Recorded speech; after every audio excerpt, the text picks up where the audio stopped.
kabrochire kase baako kuro baako pa ewo ho no na wane Ghana fo ma ko hia didi nkomo no de tu dwa se no gitum se de omo wo ho a omo nya ne nte se Ghana ne mamu ayedre na mpa ne mamu ayedre nanso ogusu a ofechire ne ma se de be ya bibia mbaguo ama ye ho atoyen na no na Ghana fo bi hire se mampani akwa kodu saade a na se nsem wo de tu dwane a de omo kan nie wono anhwe na ne de emu ayere no womyemiem ne wona na ne ani de wo hwa wo hyehye be ye won hyehye ne so akwa na chese wo ba betra ha no aye no trokan da bi wakoka no wonfo ase enyo oyo ne entie nsem a mampani wode tu dwane bi ansa. You have heard a lot about what is going on at home. Some of it, others problematic. One has been the dramatic increase in crude oil prices. Last November's budget budgeted for a $57 per barrel crude. Is today at 78. So you can imagine the pressures that in itself has brought on the budget. And it is taking place also at a time when the United States dollar has also strengthened considerably in the foreign exchange markets of the world. It has led to a significant rapid depreciation of our CD, which the Bank of Ghana is now having to fight. So it's not a crisis, but the difficulties that we're going through now are difficulties that the system will be able to accommodate. It has meant some difficulties in the lives of ordinary people in Ghana, but it is events that were out of our control by which we have to find a way to accommodate, and we're going to be able to do so.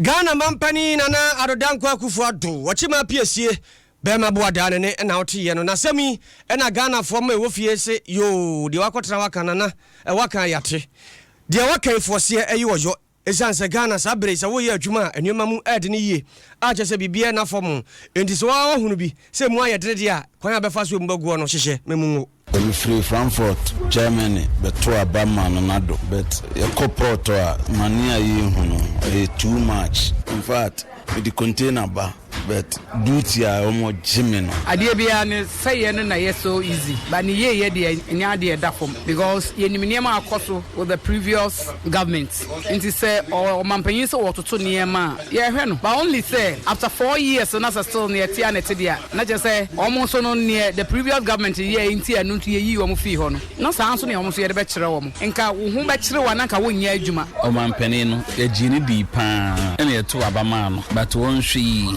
ma say ya na hwi tim na de to fom adwadifo su Akufo-Addo free Jesus no aye bebre maye but onya de bia e de be koye na dollar no haye titiri nso Dr. Baumia onkin tin ho yetua tax na manfo abizu yesika okroma efi ohia ma mumfa sika mbrane build your mind no mumfa sika mbrane na nipa na so da de nioma ba na port yi e wa tintan awo kire no on hihye nioma yie se hu so omo ye railway omo aye school one district one factory hu so omo ye omo ko northern region so a omo ye dance no ho ne ade de hia ne se dollar rate no on behwe na enioma ba fo Ghana for ebinum na wo mo akire o madwena kire mampani nioma wo ye be ye be masika akoyie na Ghana hoto aba no wo de egu akwam na ya ne amanyoko bi twetwe nkomo ebi ti se PPP paako wakon ene wo se won de futuro de be ba ban ade ba ko aban ma ni mmere wo ho pa ya mansini bia ni mfiduruma ba ko no so wo ye ni nyina na se koyie a ene Ghana ye betima ye nioma bebre na ja ye de ko akwasi kokurum sense da bia ye de yakofa biba na eno kura ka ho bi na masidi no na ho de ni hwan no me mo ayedin pa wo hwe city na kasa modin a ekofo ene panic withdrawal a koso e bank ba say no go so the o secure bank o ma ko change into foreign currency no e won so degree e de ma oban no the issue no me say o man peni Akufo-Addo e betumi a Ghana fo nkran e ni daso e wo ho e papi e lusu hope e wo system na normal see tumi etutuni ye said the bear see the no pet me pejana yen hwani yen ebini say yen hwe say import ye no Ghana ha no ye betumi atiso nti no man peni hwe na one district one factory bo so say ntumi emblem it is a one district one factory need to meet na e bet take normal ye quality at the back Ghana ha na on hwe so say corruption na epejano ye betumi ahwe na ya bre anoase Paako akon wono ena yenkrato bofotre de ma PPP amanyokuo ne ena hotiye no Solomon Kansa wono so yenkrato bofotre de ma ndisa amanyokuo sei ena okan mampeni de okojina Ghana fu wani mu amanade na okata wonde o CD no na dollar no na petrol na mampanyi Yeboah Fayo petrol ntumi adwenkese mampanyi mahama na ndisabe yedi yejuma obeka de ye magwel obey the lead oil marketing company se oban se petrol tumi oba na bantum kakra na gwesi muntum na company nkai na watch break wontum ana MPP aban bai na mampanyi na akufado yense ono onye Father Christmas oyi de medwumadi na mampanyi mahama na gwel wodi no oyi fiwo aban why da aboson watch free work obi na fum kwenu no ntumi ya hwe da aboe osumi obese phone na na so kwenu no obotunturo no de akabo no mu efifo no mepui enti MPP aman yekufo wani hwe ya magana fo de Ghana fo botu abapa mo sanda wabai wadi eduruko no wadi se Ghana fo ya yelba nyina asem ya sia free SHS na nka fa wa ne bubla here ni albani aba be ye free SHS no national free SHS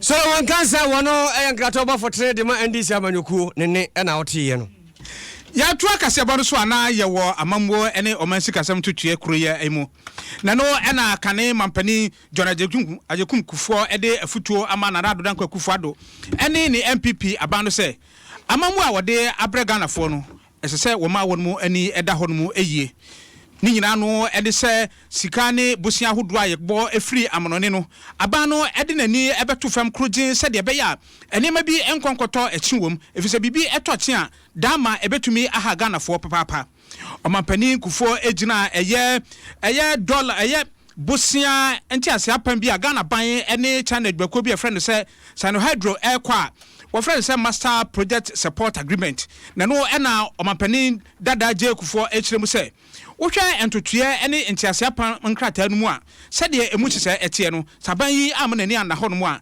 enchirima ana yede adeso akase pa ebeso awon mu edama omampani Kufo di ensam yi atudwa ebra waye first graduation ceremony bi ema Kufo scholars program aya ono omampani je Kufo no ena waye won mu epanimpa ema Kufo foundation na ne sam wo kan no echiremu echire eye yamane eboni Abednego Asante Asiedu ese se aban yi anhwe antoto to ne niema na okoso eye bosia na odnani echirama no ne dia Ghana anhwe dam ye de nsa ebegu yeti ese ufa Ghana babia nkrofo fi East ba Asia ebi fi America ebi fi Europe obi aba o ka se dinti no mo ba o ka se pa no mo pia asankwa o ma hu bibi bi wa ha mo pese e befa nti u ba leader na o bedi anim no hu se sankrofo bi anti stop when from coming but when mo ba no yeso dia ne yeso betimi age afri mo exchange as interdependent when mo be pay dia so dia ne perform obi a technology ebi a investments nti o dia no ba ye work out mama 8 deciding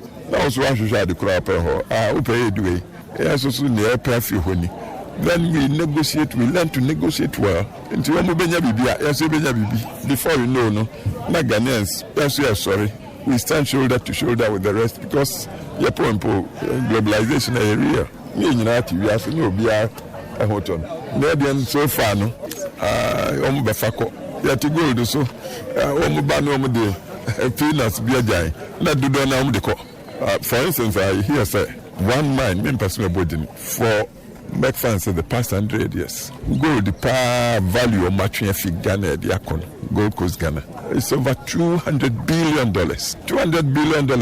So Ghana inyamu even a quarter. It is like they are sitting. And so they are and they are still taking. Omo sabi nyakro no bi no mo ba no anso mo say that's the new until it's time for us to know. Omampani Kufo esane etoa so ese esukufo a onti ayeyi a wanya ne scholarship mu echefa no wo modin se emfaso a wanya free mu no wode onam so ene nimdi a wanya no ebema nsakrapa aba oman Ghana na edi entrempa nso so aba ewiase ama ne mfaso kese no ewiase nyina ene abibima ensaka bi. The biggest challenge I found in my experience Ghana, Africa, ewiase nyina ne se we be anya leadership and the Africa trouble say economy wise or say social development wise sabi poor leadership when leader papa or governance intimate papa and I said governance you can't talk of good development rounded development better inclusively aninti ya kachrom no ya kalida anya politics nko bibi a wo ye bia no wo ye niye wo tenka se nkora no wo university students na for every one of them we found more than 100,000 of their type wo munya sa advantage no bi Adom no asie no kane temuafo pani maame Theodora Georgina Wood ekwase bi na futu a wode ma sukufo enu ene se won modern se wobeye empanifo enu woma nokradie eni won manim kan. You must have the personality of those who inspire, motivate, and lead the world for peace and human progress. As Kufuor scholars, you are our future leaders. And I'm very confident and really very happy that you have been well prepared for this role. Now there's one key virtue I will like to emphasize that you cannot afford to miss. That's integrity. A leader without integrity cannot succeed in leading and transforming society. So, my dear scholars, I'd like us to spend a little bit of time to understand what integrity means and learn how we may apply it in our daily lives. Integrity includes honesty, truthfulness, reliability, uprightness, and honor. Integrity requires that you uphold a high moral character. Otemuafo pani maame Theodora Georgina Wood ena yetene nkasa ode afutuo emasukufo se onyi emeye mpanimpa ensom Ghana man. Adom 106.3 FM Sunia Nyumeno sia Kasiebo Naket eno na wasugusu awutie no Asante Mantamu ye nshira 104.5 Facebook live ye bia hoden den Adom 106.3 FM sanso na www.adomonline.com ensam ya bobo ani nyina no aguo de ena fe ne yesa chini faso den amanane ene mayimu wo mo age eto apete de aduoso obi akutane de mu ye de ani ensam fufuro mu na obani makwa hodo a ensha abayase wonum ku atudi Ghana Independence Broadcasters Association na ye twantia friend Giba wonum ena wo mo kasai wonum se Star Times akuo ya abakuro imu ha sabre ya tran ya hwenkrato so pese wode contract she wo nsamu na koye faso na ne agya television ya ye hwehwehwe ya Digibox wo mso dom ho gimu ebe wiase wo ne de be hwe wo nsa no enya ade se yete ase ye ye wadwumaku o Ghana ha wonum edisa adwuma no eho nim ewo hu nim de san dibie pa adi yie enu nti wo me de to atran nanim se sabre ya wonum mpere no ade a wo nane emfama Ghana adwumaku a wo mo aye bi pen esanse wonwuma bi okom ha wonum eboa papa ne yesi esi pakese na afa wo bia so hye kura bia se wo hye dua don kurowa mu na banya television yi bia hwe ba bia pa bia bechi atoa eno Ghana ni ya eye no nko ade wo so ntra moto so enka Star Times wo mu free China mem yemfa bibia nko hye wo nsa ebasa wo mai ye bebre pa adwumaku ahodo a ye to nkra wo mai mu no ye ne ho bekire yen esanse Star Times for ya emfrinhia mpinu dumienu ye de contract bi ma wo so mo nya adwuma no wo mo ntimi anye ewi ase kwa kopie court na se ne nyame ayadom na se foforo ba ye no ntremu a ene nka aye bi afoni aye bi pen ho na se fata obi a aye bi da ene yesan epiano so enti de empani eye no wonyai mo mfa nkoma Star Times bia Kenneth mo ho bodwuma wo mena ne ma wo mo be adwuma no se bibi wo ho na se ye beye e de aboa broadcasting na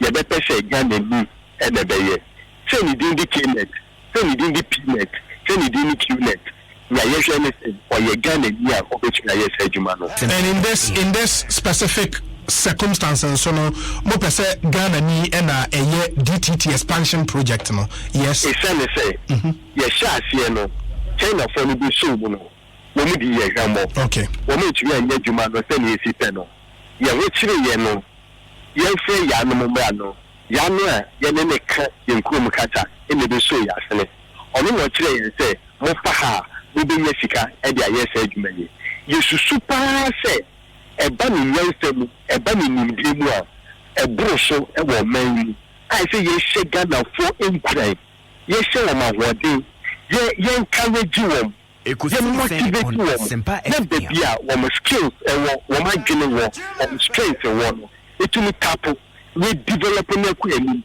na amai fofo so e be fa Ghana for e koye wo madwuma baron say you dey promote outsiders no ma be nya skills to ha no ma ko gina bonche no ma kire say you nim echemo enti yen die ubisa ya beka say ende Ghana ni a oni madwuma no a obetua ye bi penny say ni panel so answer na ye select no na wa ye bi emi yehu that dia wa ye no so emi gina share emi bi hu say she the share nsa the ministry economy audit no when you to say wa ye 95% excellent means great job.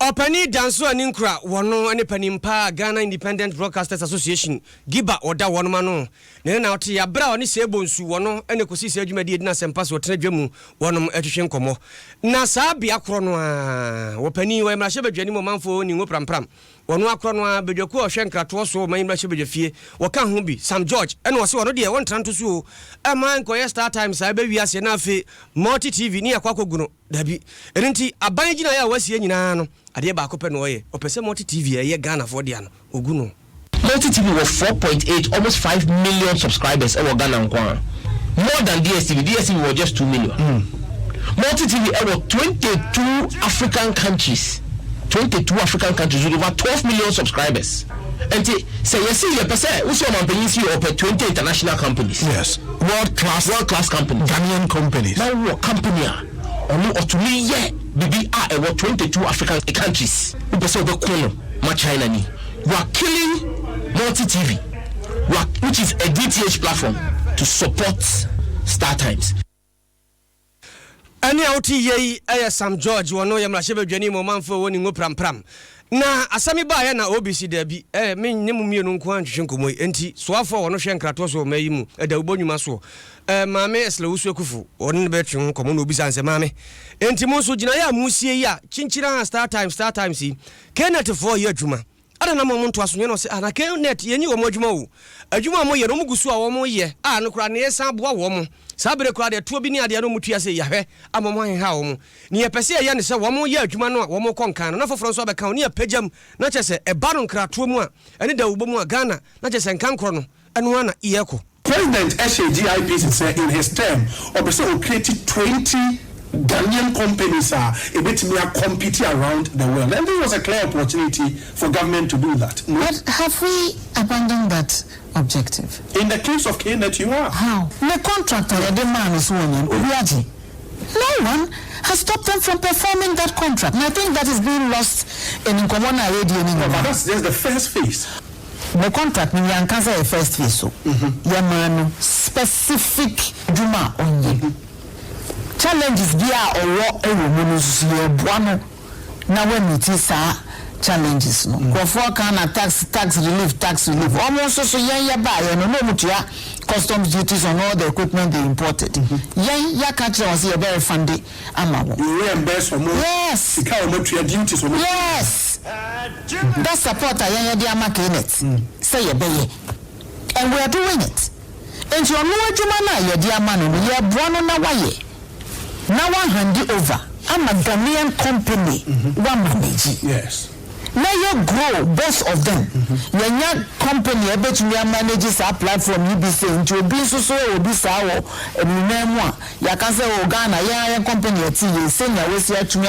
I do a man into most money and Mame esla usu ekufo wono yeswafo wo hwede uboso wo mayim nene ena wote ye no aha ya Adom 106.3 FM so Kasiebo Naket ena waso gusu a wutie Facebook live sa wo hwe ya wa hu sa akwada bi tie nche ha a champion what say hoye achan waira achan oh wote he achan metia kwasin aha yinkran ha yankasa wote he awuni mbabi awoti ohu nti ufiri kwasi hu kwa hu na bae wanya mfinshia sei 10 years na wo kwa hene fa wo hu fie kwan acha me kofi wo ba ye de okrum acha me ton bodie acha na wo hu babi Africa bae ene babi abeko ti bodie na sa acha maami a woni akwadate a wo de bodie so ano anopa no bodie no waton awie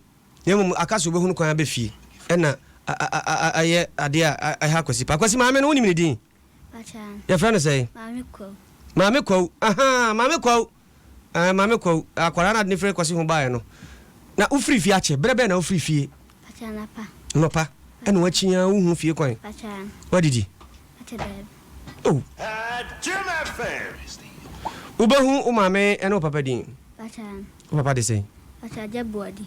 Ajabuadi. Ana mame so de say. Afia tebua. Oh. Eno tebua ni ajabuadi mo ba champon ana sabri so mo kwasi ho na mo e. Pacha mo kwasi. Mame kwa uza oba ho no nche obaji akwada no se ore ne betrankra na ode bode kakra so ano. Ti obeton bode no wawie opefie kwan. Hunu odumfo bi de naba. Nti ajabuadi woni eno tebua mo ba champon ana e kasai. Ti babi amu amutie bia muntumi kamera. Na mame kwa akwara no obaji no nani ababiem. What did he? Pacha. What did he? Pacha. Mami ne boa wo. Pacha. Eno pini ha kakra na mimu se wasem. Nasem. Me pacha kasa. Akwada no uhu no wo ehefa. Pacha me ko echima. Me ko echima me ba ye no. Na me sister mo.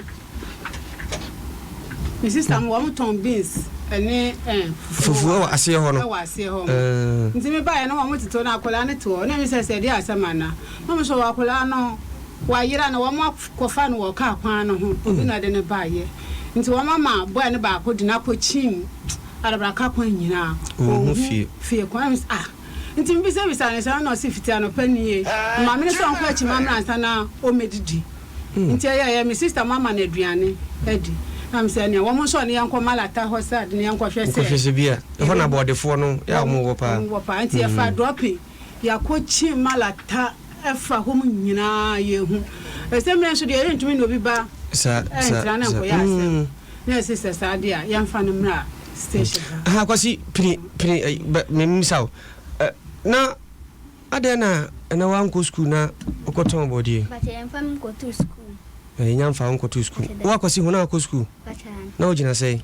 Pacha class 2. No class 2. Na oba ha che. Pacha 3 days. And only 3 days. Oh, kafra. Okay. Tikwasi, wodi yenim se ma me ko utie. Ma me ko utie. Obiri. Enya semo a akola ade ne fi ko abakra 3 days. Ye de brode so an. Akola kiti. 3 days. Ye de brode so an so nkoton.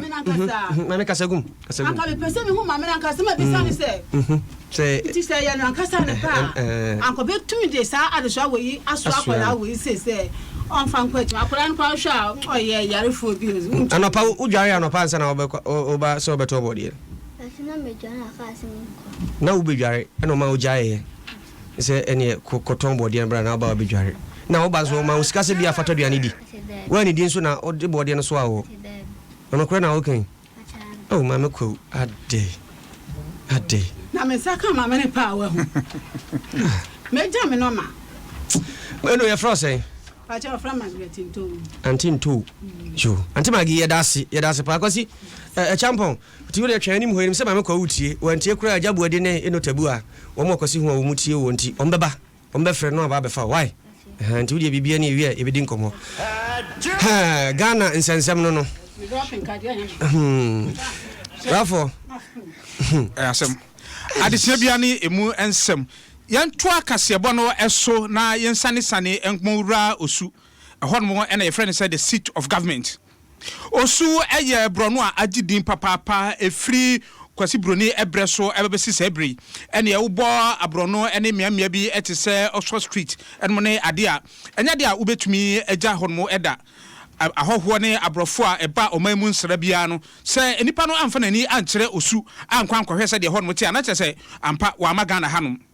Na ekuo bi ewo UK abrochimemu e friend no say time out editors e nsentwefo ku e na waye hwehwemu woni enipa empim edunum e ne kasa wo wiase afana nyina na won mo botai no ene say wo hwehwe kropon ene abrono a emu edwo ehon mo eye form wotena wo betimi anya asumdwe ayo bibia ene ye say wapon adwuma yi na wo peto abako bi eswanu ma wo kotena ba bi edwo ho anya de a obia ebeso hei na wo hwehwe emu ano enkura to ahodo a wobi se bi so manfo ensem no ena wode eto ewiase afana nyina nim se osu ɛyɛ kuro baako a ɛhɔ no ɛdwo papapa ɛne edu anigye bre anwumra adwumayɛfoɔ apɔn ne obi bia kɔ baabi ano ɛnya de a obi behunahuna ɛnya obi a ɛnya de a obi bɛtwe sekan na sɛ tuo aka sɛ abrante anaasɛ ababa akɔpɛ baabi ɛkɔda na hwehwɛmu yi ɛbaayɛ no ɛna Adom kaseɛ yafa akyire ɛne mpanimfoɔ binom ne ɔmanfoɔ binom akasa ɔpani edi kan ne no ɛkasae no ɛne osu manche ni ɔkɔyi kinkaduo na ɔtɔso ensia ɛna ɔkyerɛ mu ɛsɛ na ne agye papapa hwehwɛmu a aba no deɛ ɛkyerɛ sɛ ampa osu ɛyɛ ɔmane a ɛgye ahohoɔ. As the leader of the community, I'm very much elated and grateful for it.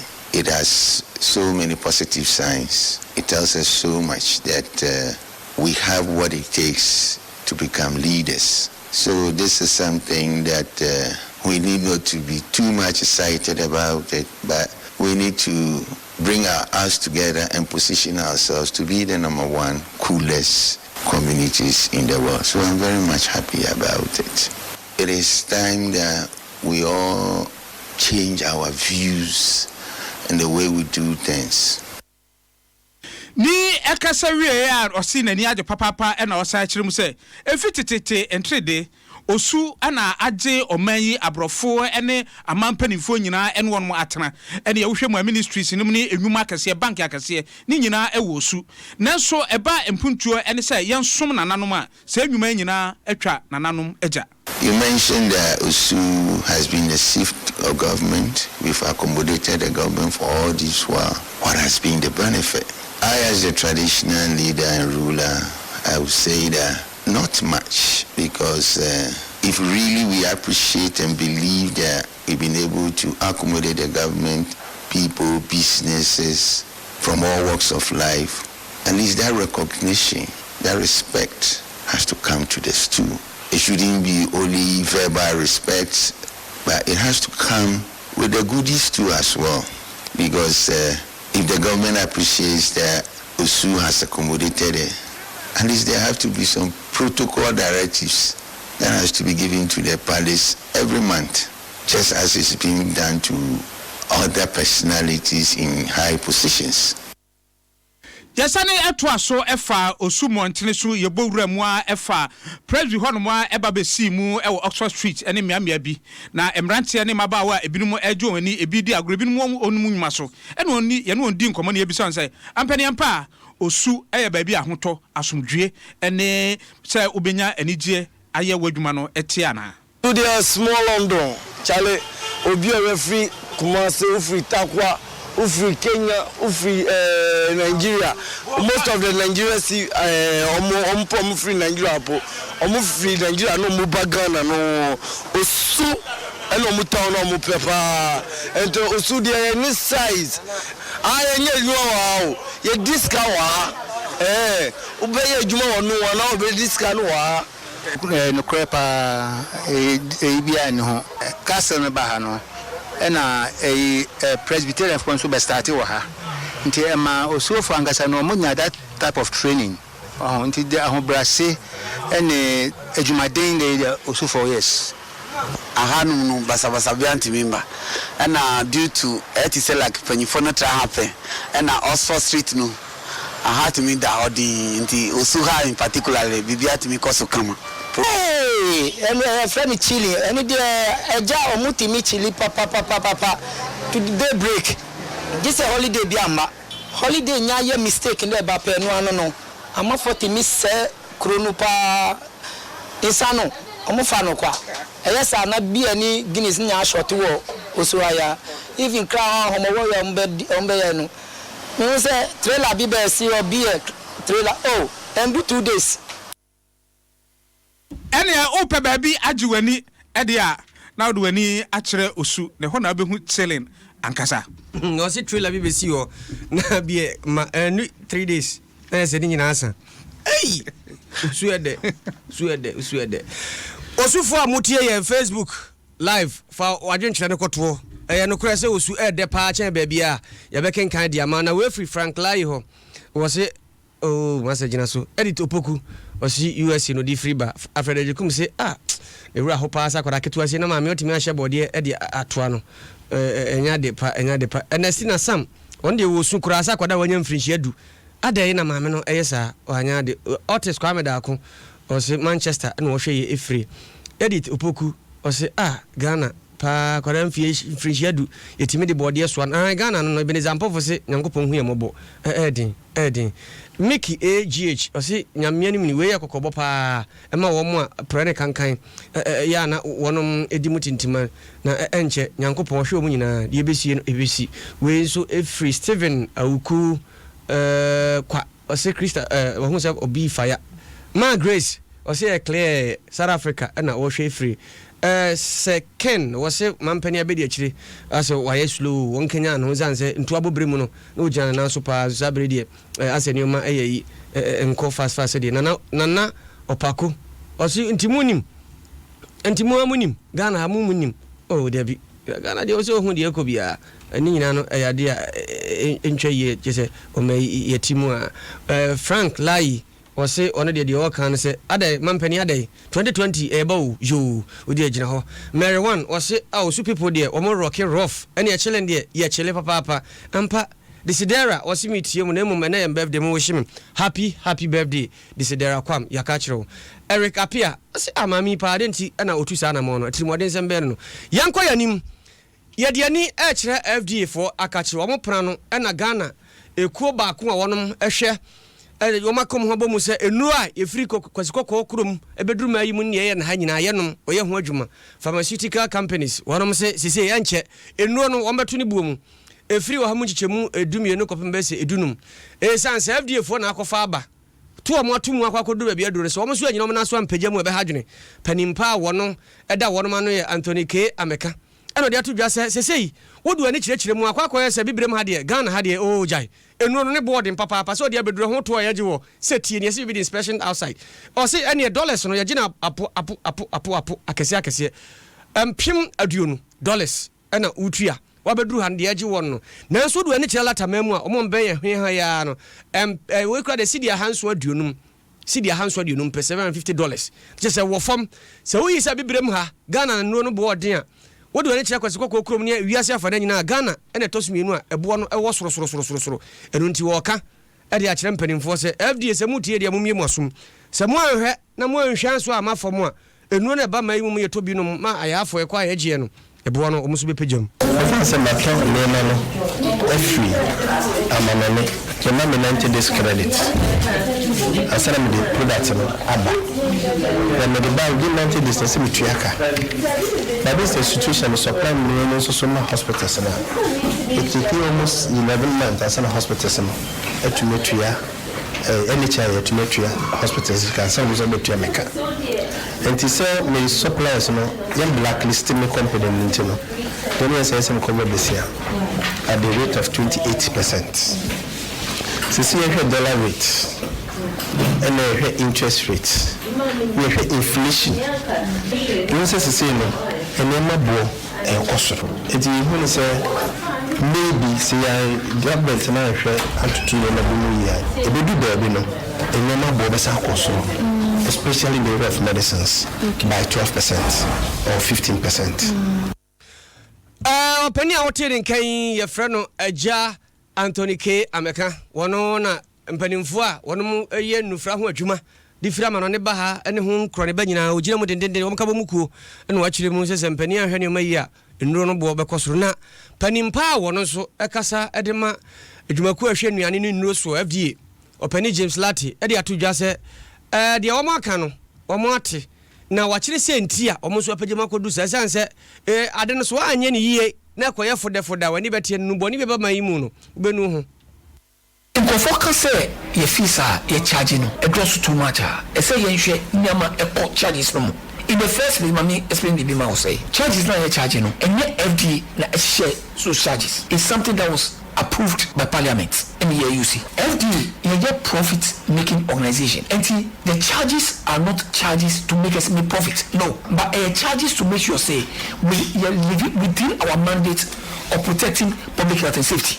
And we should be able to make sure say charges not here charging no. Products that are agents are here to into our laboratory. Machines that we are buying for the laboratory will be able to do the work for us to know, say, when we are testing products, we get the correct results. So I wouldn't say FDA is charging anything to maybe stifle industry. Not at all. All we are doing is to make sure, say, we're able to sustain in living within our mandate in protecting public health and safety.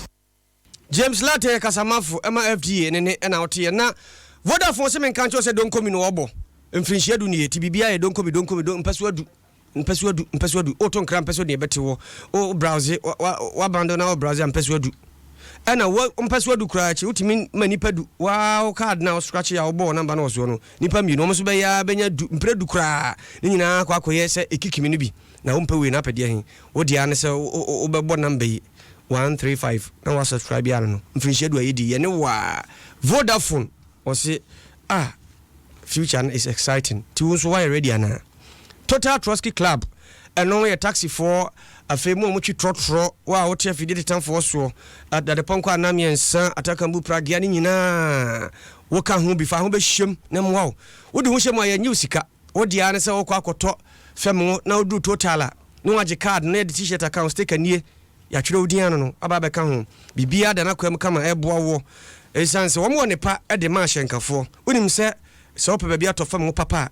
total e hope na obenya no ti Total Trustee Club e bosso keke fa ho hyem MTN hitmaker no de tosonson bre na dri sa wutie me unim nyomto wo ya brante abamua no wa nyom no twere bi kura sie nyampie ya bobo ho na wo benya sikapuduo mpem ha sidi mpem ha ubenya wo dia ne se obe download wo MTN hitmaker app no o Google Play Store ho no register no no wo ho akwanya se 100,000 Ghana cedis unya na wenye ska atwo we abrante boy kidi wono a kwa mi uchi num nyina mo fa ho ababa wo mo friends we yala wono nyina nso fa ho chese amayo na asisuo na no mo ne den dodo na fa ho nti hoye wo fa ho bebo ho ama bibia akoyi de ohia ne se nkrato di machina mini wachi twera ene na watwere MTN hitmaker no anase MTN hitmaker ho no Facebook ana WhatsApp okwa obehu WhatsApp no number 055 13 00 0000551300000 enche yediani ebecha santemantam na yanya ntie se ho nso dendenden pa Ghana Highway Authority for one of niema gugu akwamu a ye adwuma bi ho ye beko na afi ye ne wonum akwakodi enkomo na yankomra na ye koye chi ekakra eya Star Times deal ya ehun sensem akwakoye pinso Ghana for eka ho ensem na eya Ghana Independent Broadcasters so eka ho ensem no okwanche for pania Oda Media Foundation for West Africa ano Owura Suleiman Abrahima enso so akere na dwene na watete bi ama osofo no hwe nkutahudie hu nsem Mame Esla Owusu Ekufo papa na sem edese mami aka nsem bi a okere se sede aban no etu nanamo no enya de a giba ebetumi akere bibia se aban no enye de won epe na no ena Owura Abrahima akere mu ese se mami eka no sade a na nanado edawuro ede ne nsem waka se Ghana Beyond Aid se yemfa yehu ento amanone efosu ebio no ade a nensam kano etoto nase enti ono de sede etie no giba enso de nyina pintin efise maame no ensem na nyade a waye krado se obetie Ghana fo ensem na sana opani eka na adwene akere maame no yebetie nsem a maame Esla Owusu eka no bi ansa. I'm still struggling to find out exactly what Giba's concerns are, so that we can address it. Is the Independent Broadcasting Association telling us that they should dictate the pace, content of the DTT migration process? I don't think so. And I think that they also see themselves as key stakeholders in the process.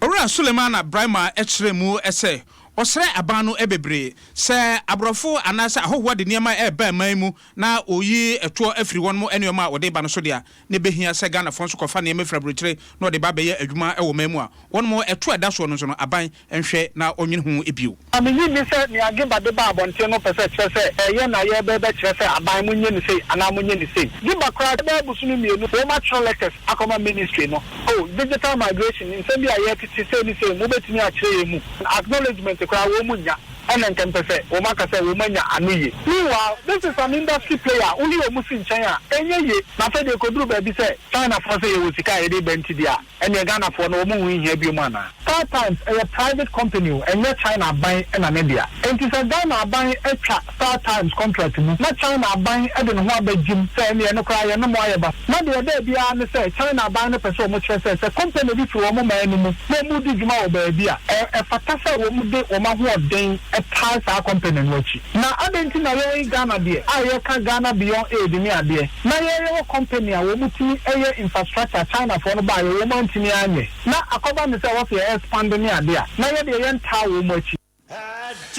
Eno ena eye opani a ono eye twetwe forma giba enso owura ma ewra Gloria Hiaji echiremu ese won so aye abano nsese eno ne ade no enya de a obetu ho anamo ene ade a woni abano ebedi hwibom esan anamo a abano atu enti Ogusu tie anyumeno sia Kasiebo Naket e Adom 106.3 FM Asante Mantam Yenhira 104.5 yetu Amerika ye ko Asante Mantam Nana Awuku Danchembo wote adwam na afei nsem ahodo a waprogu ho no yenko nkotie bi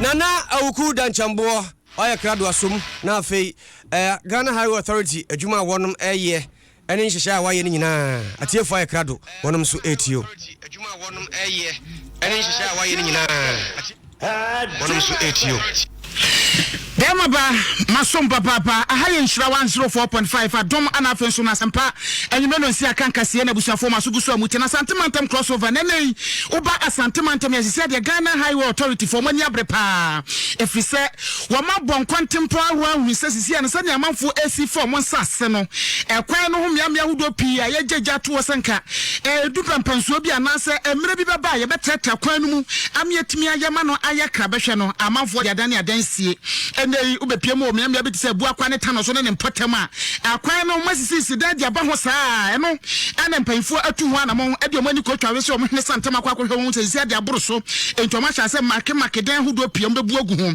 na ye ne engineer Christian Inti wono aye regional director Emma Ghana Highway Authority ene ne edi nkomo efa sa adwumadie hu we biara a wo ye bibi wo kwan ho wo si dan wo ye filling station bia no obeba pe hu yen na ya akwa check se de wo ye no France so boni bia emma akontufo so afen so ntimi si edan yes asetam a ye to kwan no ho no ntimi si dan ewo mu etumra wokọ eye ifrebu akwa eko tepa junction eho ya market edan bibiri ho a ebubu ye bebuye kwan mu sese so the other roads na eno so no ye be market nti e ba ne ya market o dan ho a na chese sa dan we no esi abansa so enu nti o so utu anamon na o move ye ma o mre na wanga se wa mu a ye bebu a na also tua abaika contractor no onya fiti se oversight pe e wo se bubu edan nya na e kwan sisi adia Santimantem ya me no kesa mpanfo ani abrepa frise ekwan wodo pina ena mra Ghana mampani na nado dan kwakufu ato e ba Santimantem ya no wo wodi gu akwam so ba besiesie na mpampi no behwe no na kwan no ho nyina no enne adan ya sisisie ene stores ahodo a sisi woni nyina no esafata se disempanfo ebubu ni na agusa ne be no betimi ayo madwuma ya ne omo a Woma sisi dan ni bi wo stores ni containers ahodo ni bi edi nkomo wura ba kwa ne bonkomo yenti esemo de todwa se adwuma ho den ana yetene yetena se ga ya didi kakra ko pem se ebra mu so mba yo madwuma yenso ye be sore firi amoma ba ba yo madwuma o eno de meka se minim se tiamra mo minim se ebu akwa from tano so tu anu nyina no container wo kwa ho ba minim se no de templar se ebre bi so se abane be ne project ya ewire ye bi ye ni ma firi no no mo so anya kwa ye o si ya meka se mo adwuma wo firi bi amekoya meboa ni adwuma wo firi bi amekoya ndi se ne ba se ene ya ba ne be na adwuma de a me so mintimi nya so de me sore free anu mama na be na adwuma wei eyomo amo containers ewo kwan no ho a enei empanfo amake makon e ba be yini na afro na desanse we atudwane de ne kire ensafufuro ma ara wosam ne asamwanwa ayate ani na ne se maame de wanya mfihye abiasa maame ye friend maame Rebecca Ajare na ne sam ni na ne se kumawu bodomase an wofire ara wosam ato maame ne se wo so sondaye na ne daye so no na ne kunu abusuani bi ne papa wo ba ne nchen wo ba ye an woni didi nkomo no wo so wo ye ne kunu abusuani no so abusuani we pa de lukura ni menhye da ni musa nti daye no ma ana se wo ma papa yi nsuo so wonyare a wo se da bi wo ma ni duane a wo so woni o ma no ni kunu na duane o wodaye no wo so anya de ombedie afi papa yi se empa na wo ni kunu da so no eso bia na me so me pesa wo ne o ma ni na ye da ana wo se da bi da ehene ha enti daye no eye pinche kakra ana se nani so edete no na nani so te no wote ne mpa so obehwa ensa bi ne nam dan mu ho animuno so enam so mo ye deda ade kye na se wo hu ade bie mu ye tabiri no ede ne kwa ye sabia e wa agogo ede ne siye ma be na kasa akire mu ena metiatiam nti metiatiam no na mema no esole no mse ma aden ena mse papa bia abadem asatem so mi kuna aburada ti ade akye na nka kire mi kunu se maso da ye nti mani yam yam hu ade bio ena o se ena ye nko doctor ene ode me kwa agogo ti ye kwa agogo no wo mu de afidie hwehwe mani nso nyina o mse yale bia ni so ena o mu ma medo na o mka kire mi se mi nsusu mfa ngu so na e bia wo mu de o ma dwen mu na e kan e bia do mbeka se ye grapoma eso kula mi susu fa ombeka se de grapoma oruve agogo grapoma no ai if you was machina so afofo so makwa konfo so machina nkasa minya yale se bia e be ya safini so se di asa ba so se ayete se di nso atagu ho na mfechire kokoni konkonti ma enya potro ni namu no sa na ni nam mani so bai na pinso na mani mu nyina ho na me kon ya me ya nti ena ama ba akone kula apima amema komu no enti na se ohwe de atoma me anokrani na doctor fo no susu se ebia na be ye glaucoma ni bia nanso no omuntimi wo maye ma omunhu adekote potini nti edu ede ma no kwa ka chen so osusu emfangu susu si ahwe ma me na ni na anokrani areho papa wo pe se nipa betimi aboa no ma na ni no etimi esi ni dada mu ma me wo enkra makomako ennumu akwa ya areho sem papa wo be pie mu ewo fie ha sei ayen hira 104.5 Adom anafe so asempa enweme no si akankase ena busuafo masugusu amutie no nana awuku denchembo ene medin muso mu ewo enkran ho emame awuku denchembo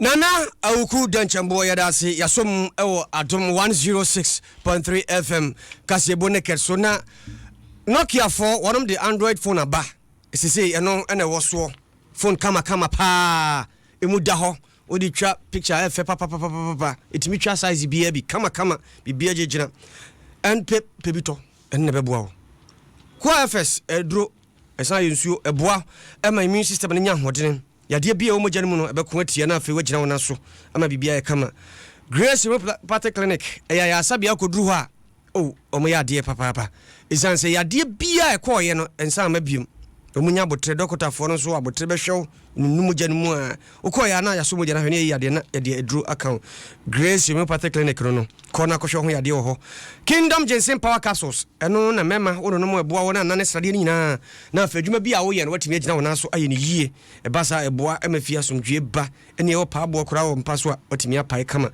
Cowbell Gold eno yanom ne de nunum bi wonom na oba enum bi na anuanum bi mfansi fie eye pa emankoda no so mu adwene da ho refresh san yifiri wonom so tabia heba meche bidro soronko a wono no mu a wanum da ho yupo wesanse malaria ba so a wanum nya wo de na afi akoye bibia ho ntonie eya yeka wonom tabia heba meche bidro na afi watimi agina na so MTN so mo akwaba wiase foforo no eno ane wonom gira mo na so nkrato de wonom da brane sa wode ka nam na akopɛ fam wato no wohia tota ɛhɔ na wodura ɛne sɛ de tie bia bebu fam nko a yemu ahuru enka ho tota no ukura mu na afi wode wako aba adomonline.com makacho sensem no papa no ho ne guo ko kenkan na hwe na tie na emwa na wahu no kure todo ye de yempe atro tie mamsu bia ye ne tuem na ye de agu ho omukotemu ena kasie ye bia mamna enche trotro beba wuram apostle papa ya toothpaste ene ode twitwire osi wonum nyina da ho na fenka bi ho a na yi e de amon trotro yanko na afi yankotie omanfo no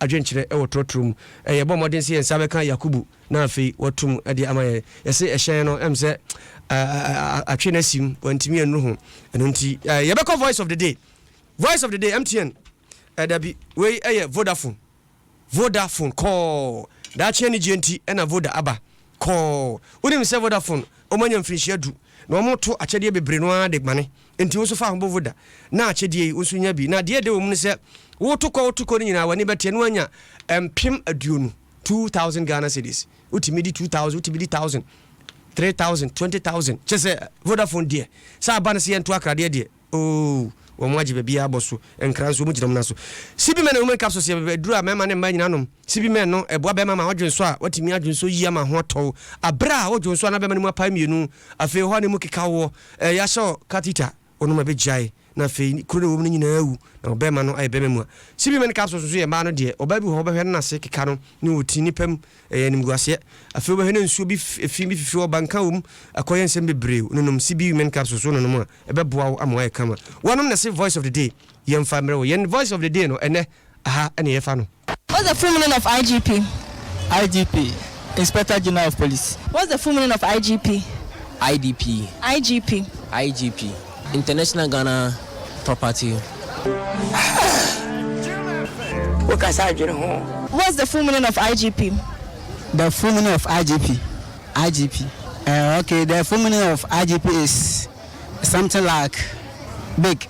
Something big like? Something big like, for instance, even Kasiebo here is big, so you can see here. Okay. What's the full meaning of IGP? International Gas Station. Hey, Rosalind. International Gas Station. What's the full meaning of IGP?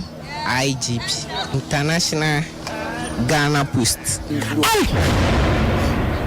International Ghana Post. Oh, stop that. Yes, what kind of business? What's the full meaning of IGP? IGP, what's the full meaning of IGP? Insecure Girl Protection. What's the full meaning of IGP? IGP, Inspector General of Police. What's the full meaning of IGP? IDP. IGP. IGP, International Ghana Property. What's the full meaning of IGP? The full meaning of IGP. Okay, the full meaning of IGP is something like big. Something big like? Something big like, for instance, even Kasiebo here is big, so you can see here. Okay. What's the full meaning of IGP? International Gas Station. Hey, Rosalind. International Gas Station. What's the full meaning of IGP? IGP, International Ghana Post. International Ghana Post. Oh, stop that. Yes, what kind of business? What's the full meaning of IGP? IGP, what's the full meaning of IGP? Insecure Girl Protection. Yes. Ahano na the Insecure Girl Protection. IGP. Hey. We are still. Papa. Voice of the day. When your friend said voice of the day, the Diama one. I'm strong. Now, but then I said they will see one cow. No, boss, something big like Kaswa. So here can say be IGP. Kasiebo ne sania akɔde ɛhɔdɔ na ɔmanfo adwenkyerɛ mfa kakra bi na nana opako the audio band yenkan no asem Isaac ano ɔsi Saudi Arabia hɔ na wɔhwɛ yɛ free Isaac ɔpɔn agye odi no asan pia kwa kutum esi ɔsi da bia esi esta si da bia Ghana hala ɔsi masere saa Evans ɔsi junior on de kyese ɔba ya Cynthia so da fam no wɔwɔ ne nan ɔbɛsere ada na we de sevendubɔfo ɔsi ye mpanimfo no wo mo wei abra aban sase na wonom nkrofo fomfa ha Kasiebo no ye de nyina esi na ye kai wo se what is opani fojo afrim na sa opani fojo na ye kan nya list okojo fojo awu Adom FM wo se mo afre no be 1000 calls na wa receive enyo no opani kojo fojo no ye djuma wo man FM wono enu afrim nti ye be sere mo list okojo fojo enyo no enu afrim no aha ena Kasiebo no ye di esie Obiri Yeboah Fentemfrem Baffour Owuredu Amoh. Yena nyumre Kasiebo ye di ebrem. Yes sorry ama Kobe Stone. Papa bi okuman kraba ko waka adura enyo Oh, a dry new. Insecure girl protection. Jim FM. Don't come.